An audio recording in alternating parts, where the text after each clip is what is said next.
this lady here, I can say honestly, if we trace back to the movement for human rights and talking about women's rights being human rights, Phoebe Asiyo was ahead of her time. She started that struggle before independence and continued with it. I can say that I'm one of the few people who are privileged to have served with Phoebe Asiyo in Parliament. At the time when Phoebe was first elected in Parliament, it was a very difficult time for women leaders to be in Parliament. I know now Homa Bay has taken the lead. We have more women elected in Homa Bay County more than anywhere else. And this is a great testimony to Phoebe Asiyo. I knew at the time when Phoebe used to take up very serious issues in Parliament. The Parliament at that time, those who were there with me at that time, there were so many male charlatans, many male chauvinists, and many male misogynists, and would not entertain women being leaders in Parliament.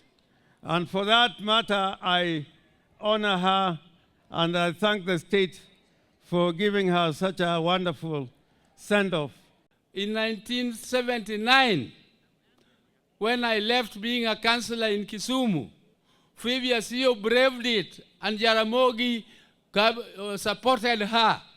And Jaramogi specifically sent us here, together with my brother Raila, to come and campaign for Phoebe. We campaigned for Phoebe Asiyo in Karachuonyo surround, because Phoebe was fighting against a giant who was supported by the whole system of government. Can you imagine a woman, those days, a woman just daka, that is contesting against a giant supported by all the government machinery? Okikamayo. Okikamayo was not a joke. He was later on the chairman of KANU, the most powerful chairman I have ever seen. If Okiki wanted to expel you from the party, you are expelled as a member of parliament. In the morning, within 1 week, you have been replaced by somebody else. So Phoebe fought against Okiki. Okiki went to court. Okiti went to court to contest, and Phoebe was dismissed. We came here a second time now to campaign for Phoebe. We came, and Nyagoro was such a mobilizer. She was such a great mobilizer. She mobilized groups. And I tell you, Karachuonyo was vibrating with Phoebe. I remember when we won the election, when we went to Homa Bay to count where the kuras were being counted. I tell you, when we came from there, all of us just burst into a song. Coming down here to Kenyaluo, we burst into a song. Beunge gimoti more kindu Karachuonyo. Beunge gimoti more kindu Karachuonyo. Phoebe Asiyo emonyago kiki. Emonyago kiki koronya dereyo. Phoebe Asiyo emonyago kiki. Emonyago kiki koronya dereyo. And Nyagoro was an orator.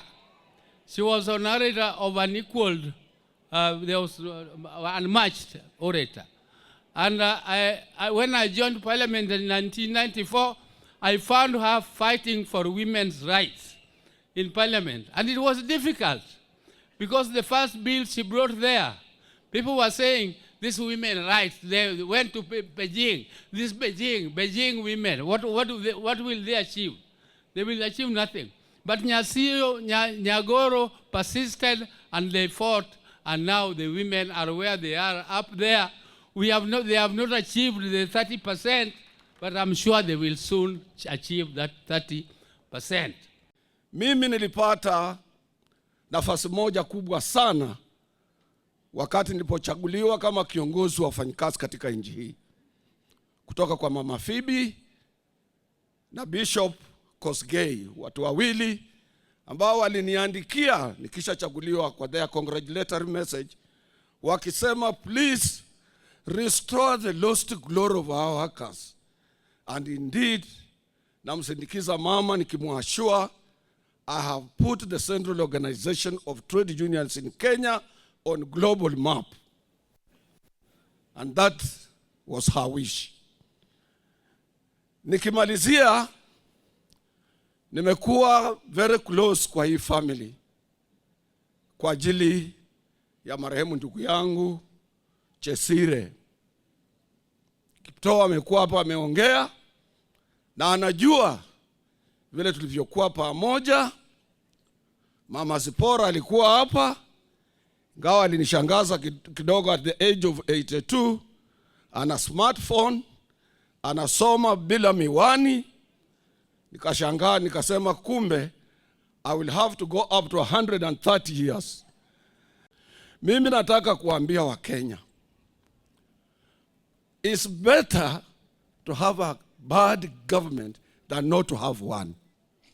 Mjue hiyo maneno. Na ni vizuri muwe na serikali kuliko kutokuwa na serikali. Na ninamshukuru shemegi yangu Raila kwa kuleta amani, and you have been sacrificing for this country. Na hii ndio ulifanya ya maana sana. Kiongozi uchaguliwa na Mwenyezi Mungu, na uwezi kwenda kwa nchi nyingine kubetray nchi yako. Any betrayer has never lived to see what he expected to see.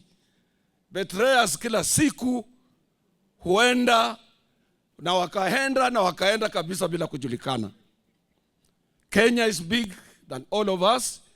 Na shida ikitokea, na mimi husema rais, ni watoto wa mama na wafanyikazi ndio wanapata tabu. Kwenda kule Sudan, kwenda Goma kule Congo DRC, kwenda pahali popote kuna shida. Kama una television yako, angalia what is happening in Gaza. Namshukuru Mungu tuwe na serikali, na namshukuru sana. Vijana, viongozi vijana, mimi nataka kuhakikishia. Juzi Raila Amolo Odinga alikuwa Young Turk, Orengo alikuwa Young Turk, Lawrence Sifuna ambaye ni mjomba wa Sifuna Edwin alikuwa Young Turk katika bunge. Na sasa ni nani ana password? Ukisema nyinyi mna password ya politics ya Kenya, mnajidanganya. We will hold on a password of leadership in 2027 and so many years to come. Password ya leadership iko na Raila Amolo Odinga, password iko na Musalia Mudavadi, password iko na Hassan William Samoei Ruto. Waambiwa hivyo. Nimesoma gazeti ya Nation inasema Western Kenya there are Young Turks. Wachunge password, sisi ndio tuko nayo. Washanzi sana. Thank you. Issues of human rights must be respected. We must ensure that people live well. We must ensure that our people have food, that our people have shelter, that our people have work, that our people, when they are sick, they can be treated, that our children will go to school. This is very, very important to us. This is very important indeed. And that the cost of living need to be brought down. And that it must be rule of law. That the security forces are there to protect the people. The police are servants of the people, not masters. The police need to be civil to the population. If you have committed an offense, arrest me. Take me to prison, to take me to court, and let the court find me guilty and imprison me. But do not use your own weapon to assassinate me. Don't shoot me. Don't shoot to kill. Don't shoot to kill. Don't shoot to maim. Arrest and charge in a court of law. That's what is called rule of law. And we have sat together and reviewed the MOU that we signed last year, this year. And we have now put together a framework to ensure that the MOU is implemented to the letter. This is going to happen. Those who have been maimed, those who have been injured, those who have been in hospital, and those who have died, the families of those who have died will be compensated. And we said we go back to just not 2024, 2023, 22, we go back to 2017. From 2017 up to today, all those people who have been maimed, have been killed, and so on, the families are going to be compensated. And we have got to put in place a framework for that to happen. Secondly, we have also a structure of how to ensure that the MOU itself is implemented to the full. And that's why next week you're going to have a joint parliamentary group meeting to ensure that our members of parliament implement what we need, put up structures in place so that we can be able to implement what we've agreed on. We were in a very serious situation sometime last year. Everybody knows where we were. There was a possibility of Kenya degenerating into a failed state. People who do not understand history talk very easily. But ask them, tell them, what happened in Libya? What happened in Egypt after the Arab Spring? What happened? Where was the Tahrir Square crowd not able to move in and take the government and form a government? Where do you have a military regime in Egypt today after the Arab Spring? Even Tunisia. People do not really understand. That's why they make it very simple. And it's very easy for them to write articles in newspapers. I read them and I just laugh. They tried to trivialize what was a very serious situation. So what we have today is basically something that we were forced into because of the circumstances that were existing at that time. I want to invite somebody to tell me their own solution, how this would have been solved. We sacrificed so that there could be peace in this country. And that's the reason why we are here today. I do not regret what we did. We did it in the best interest of our country. And Kenya must move forward. Ndugu zangu wananchi wa Homa Bay, Mheshimiwa Raila Amolo Odinga, Mheshimiwa Baba, ameongea hapa as a patriot, as a Kenyan committed to the progress and success of Kenya.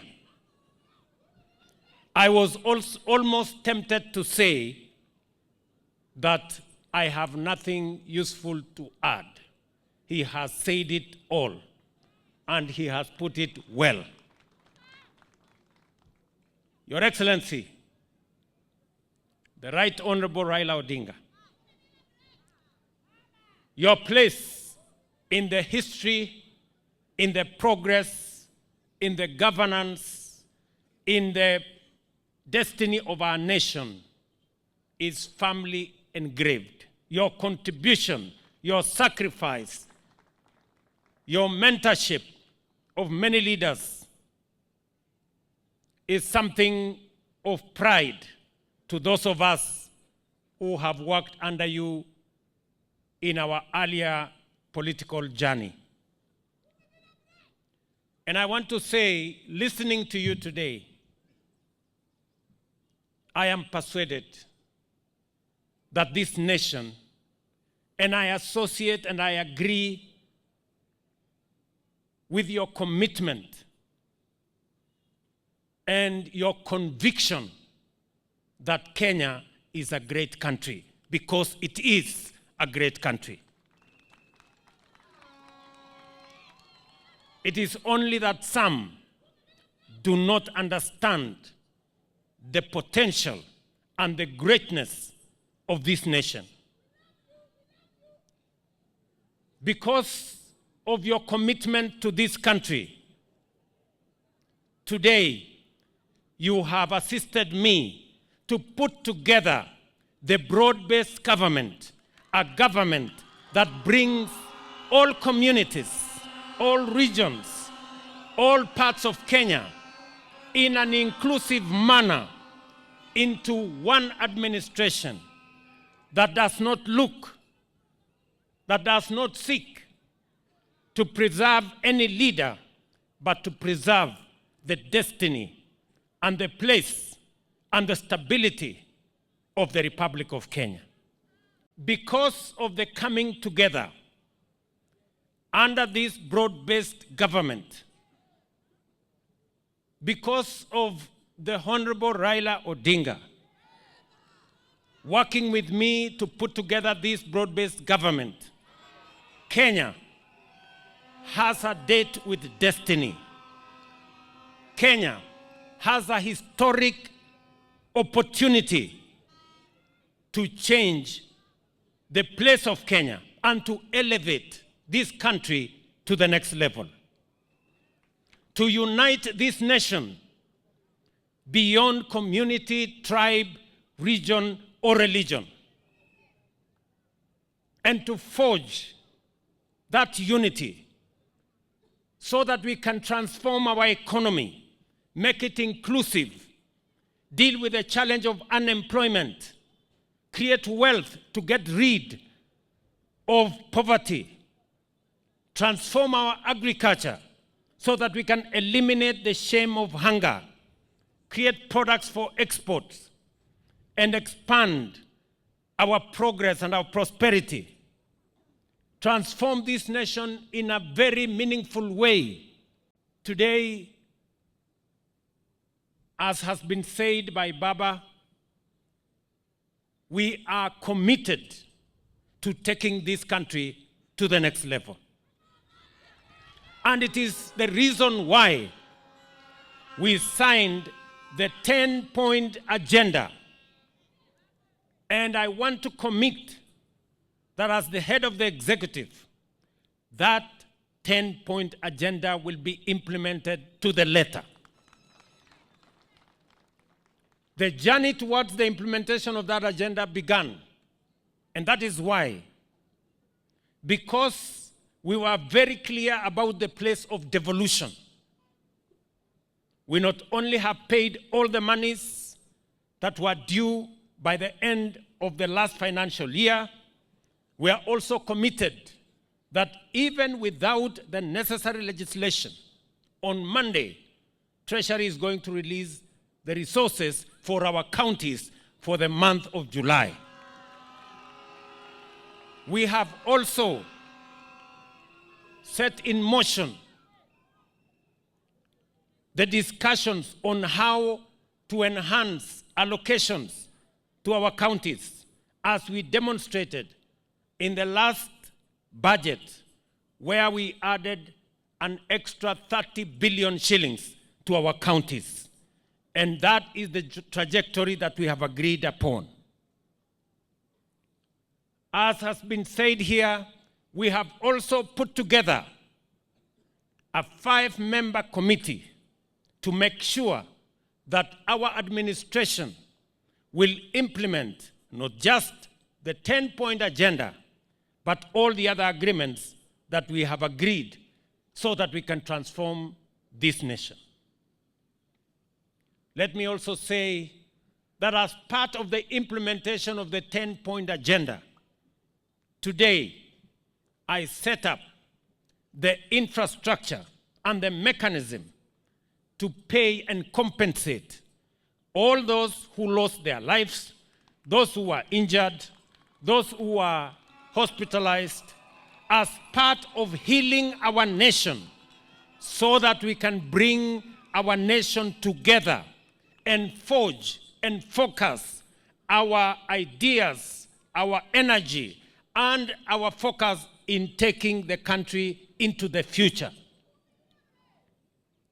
Let me also say that as part of this momentum, Baba and I have agreed that we will also make sure that the agreements we have signed under the 10-point agenda and all the other commitments that we have made on devolution, on implementing NADCO, on implementing all the other programs, will be undertaken by making sure that our parliamentary groups are aligned so that they can assist us process the necessary documentation, pass the necessary legislation, and provide the necessary funds for us to be able to implement the commitments we have made.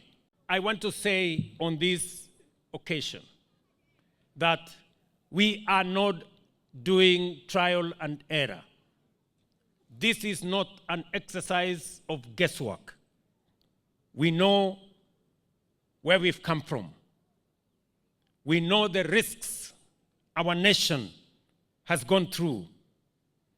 And we know what we must do and where we must go so that we can secure the peace, the stability, and the progress of our nation. Leaders here have asked that we focus on the development of the nation as we focus on the development of this county. Let me commit that we have provided in this year's budget enhanced resources for the development of this county. I am aware that this county and this region requires affirmative action, because for a very long time, this region has not benefited from the resources and the development of our country as other regions have. It is the reason why we have enhanced the budget, for example, for roads, from about 500 million last year to 3.2 billion shillings this year, and another 2 billion shillings will be allocated in the short term, so that we can bring back all the contractors for all the roads that had stalled. I want to commit to you that all the contractors are back. Those which are not back, they will be back. We now have the resources to make sure that we complete the roads that we made our commitment upon in this region. Not just those which are ongoing, but we have also committed to build 5 new roads. We have committed to build 5 new roads in Homa Bay County as part of the process of affirmative action, as part of making sure that we build the necessary infrastructure to underwrite and to form a foundation for the progress and the development of this county and our country, Kenya.